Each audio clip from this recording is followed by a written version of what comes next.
ఆర్మూర్ డివిజన్లోని ప్రజలందరికీ కూడా నమస్కారము. తెలంగాణ రాష్ట్ర ప్రభుత్వం మరియు జిల్లా కలెక్టర్ గారి ఆదేశాల ప్రకారము సామాజిక, ఆర్థిక, విద్యా, ఉపాధి, రాజకీయ మరియు కుల సర్వేకి సంబంధించి సమగ్ర ఇంటింటి కుటుంబ సర్వేకి సంబంధించి గత 3 రోజులుగా మనకి కలెక్టర్ గారి ఆదేశాల ప్రకారము ప్రతి మున్సిపల్ ప్రాంతంలో కానీ గ్రామీణ ప్రాంతంలో కానీ ఆ గ్రామంలో ఉన్నటువంటి కుటుంబాల సంఖ్య ఆధారంగా 150 నుంచి 175 ఇళ్ల వరకు ఒక్కొక్క ఎన్యూమరేషన్ బ్లాక్గా తయారు చేసి ప్రతి ఎన్యూమరేషన్ బ్లాక్కి ఒక ఎన్యూమరేటర్స్ని, టీచర్స్ను, అంగన్వాడీ టీచర్స్ని, అదేవిధంగా ఇతర డిపార్ట్మెంట్లకు సంబంధించినటువంటి ఉద్యోగులను నియమించి ఈ ప్రతి కుటుంబం యొక్క వివరాలన్నీ కూడా నమోదు చేయడానికి హౌస్ లిస్టింగ్ కార్యక్రమం అనేది చేయడం జరిగింది. అంటే వాళ్ళకు కేటాయించినటువంటి బ్లాక్లో ఎన్ని గృహాలు వాళ్ళు సర్వే చేయాల్సిందనేటువంటి దాన్ని గత 3 రోజులుగా హౌస్ లిస్టింగ్ కార్యక్రమం చేయడం జరిగింది. హౌస్ లిస్టింగ్ చేసిన తర్వాత ప్రతి ఇంటికి కూడా రాష్ట్ర ప్రభుత్వం ఇచ్చినటువంటి స్టిక్కర్ ఏదైతే ఉందో ఈ స్టిక్కర్ని అతికించడం జరిగింది. ఈ స్టిక్కర్ తోటి పాటుగా మనకి ఆ స్టిక్కర్లో కుటుంబ యజమాని పేరు, వాళ్ళకి సంబంధించిన ఇంటి నెంబర్ ఇచ్చాము. తర్వాత ఈ ప్రొఫార్మాలో ఆ ఎన్యూమరేటర్కి సంబంధించిన బ్లాక్లో ఎన్ని ఇండ్లు ఉన్నాయటువంటిది ఒక లిస్ట్ తయారు చేయడం జరిగింది. సో ఈ కార్యక్రమం ఈ రోజుతోటి పూర్తయింది.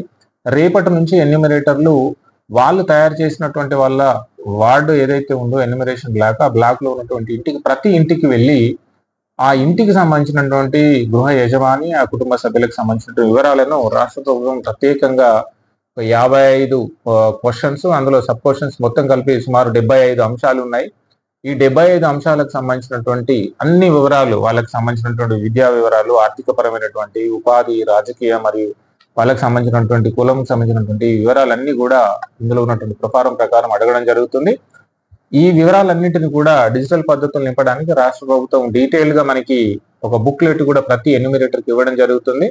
ఈ బుక్లెట్ లో అంటే మనకు సంబంధించినటువంటి వివరాలకు సంబంధించినటువంటి కోడ్స్ అన్ని కూడా ఇవ్వడం జరిగింది. అంటే వాళ్ళు ఎంప్లాయీయా, ఎడ్యుకేషనా, తర్వాత వాళ్ళకు ఉన్నటువంటి పొలిటికల్ అఫిలియేషన్, వాటికి సంబంధించినటువంటి ఉపకులాలు, వాటి వివరాలన్నీ కూడా ఇందులో ఇచ్చారు. ఇందులో ఉన్నటువంటి కోడ్స్ ఆధారంగా ఈ ఫామ్ ఏదైతే ఉందో ఫామ్ నింపడం జరుగుతుంది.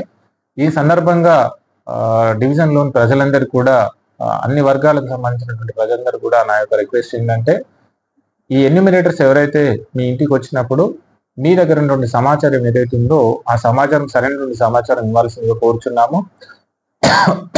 అదేవిధంగా ఈ ఎన్యూమరేటర్స్ వచ్చేటప్పటికి మీ ఇంట్లో ఉన్నటువంటి కుటుంబ సభ్యులకు సంబంధించినటువంటి అందరి ఆధార్ కార్డులు, అదేవిధంగా మీకు భూములకు సంబంధించి ధరణి పట్టేదారు పాస్ పుస్తకం ఉంటే అది, తర్వాత మీకు సంబంధించినటువంటి ఫుడ్ సెక్యూరిటీ కార్డు ఏదైతే ఉందో వాటికి సంబంధించిన వాళ్ళు, ఈ 3 రకాలైనటువంటి డాక్యుమెంట్స్ రెడీ పెట్టుకుంటే ఒక 15 నుంచి 20 నిమిషాల్లో ఈ ఎన్యూమరేటర్ అడిగేటువంటి ప్రశ్నలన్నిటి కూడా జవాబు చెప్తే వాటిని ఫిల్ చేసి చివరిగా ఆ కుటుంబ యజమాని, సమాచారం ఇచ్చినటువంటి వ్యక్తి, అదేవిధంగా ఎన్యూమరేటర్ అన్నటువంటి వాళ్ళు సంతకాలు చేయాల్సి ఉంటుంది.